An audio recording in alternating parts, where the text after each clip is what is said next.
inkastoo deegaano iyo degmooyin ka tirsan gobolka Hiiraan ee bartamaha dalka ay ka curteen roobkii gu'ga ayaa haddana deegaano hoostaga degmada Maxaas ee gobolka Hiiraan ayaa waxa ka jira abaaro saameeyay dadka iyo dunyada.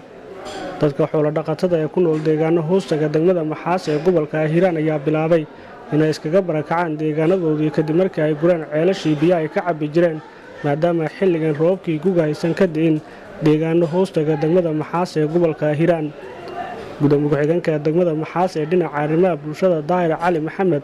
oo u waramay TV-ga bulsho ayaa sheegay in xilligan degmada Maxaas iyo deegaanada hoostaga ay ka jirto abaar saameysay dadka iyo dunyada isla markaana dadkii ku noolaa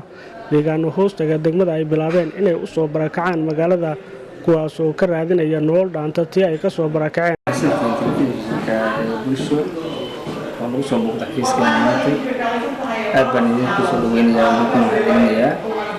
ولو بهاي هذا كل شيء وديجا هذا كور بحياة المدى حاس هو يدمر الديجا أنا بدنا نتكلم كل الدول طبعا حكتيرا أواره وعليه هي بطل يرام بدنا نعمل تطبقنا نتكلم بصوب ركعي هذا وهذا كيسين تطبقنا بركعي على هالجوجا ومعناه داقنا لما هذا هو كذا ما هذا نفسه بدي تكلم marka xaaladda degmadu xiliyada ugu xumeeyay hadda ku jirtaa waa jiraan laakiin dad hadda ilaa hadda wax qabad dhaba oo la taaban karo dadka soo gaarsiin ma jiraan maamulka degmada jiraan talaabo ku saabsan in wax laga qabto xaaladaha dadka deegaanka waa jiraan anagu hadda ka maamulahaan waxaan awoodeyna waa inaan wixii meel ku tabaalaysan wax ka qabano ama aan soo qaadno inta keeno wixii dadku markaas dhexdooda aan ka aruurino wixii anaga jeebkaanaga kusuurna ma qaadno maamul ahaan dhaqaale kalena aan soo galno laakiin waa adeegnaa hadda xagga amnigana waa uga adeegnaa markaas waxaan isleenahay waxbaad u kala haray kartiin adoo inta talaa un waa kula dhex joognaa laakiin hadda wax kaloo nacaawiyo oo maamulka gacan lagu siiya oo ku keena dadkii tabaalaysnay ma jiro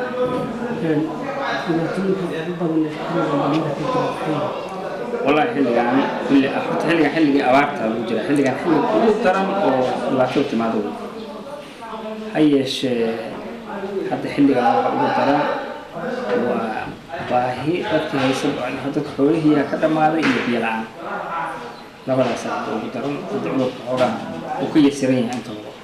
وهذا إله عذر موجود ترى لكن حتى لا ولا ساعة ولا يسبب لا جت ترك بيها كذا ما إيش بيها كذا ما ذا يكان كذا كذين حول بيعلم أما تقول إنه بيهيسن لا نراكله أو خيره باهي وترى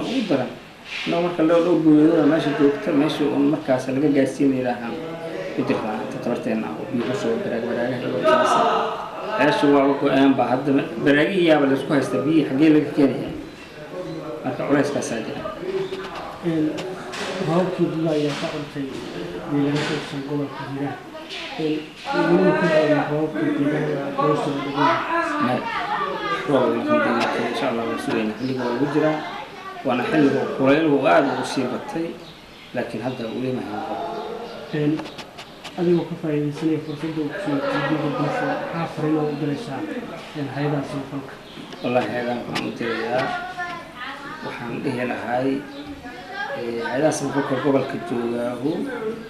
وإن فيريان بنوين كلا تجي كرو تذكر كل قاتيسين وما كان لتجي كريم أدمله لكن هذه لتجي كرو هذه تجي ويان وواحد ماشي كجرا وإمام ويان هاتوا لنا حكا كمان هسا أو يمالينا تذكر حاويانو dadku wax u keenano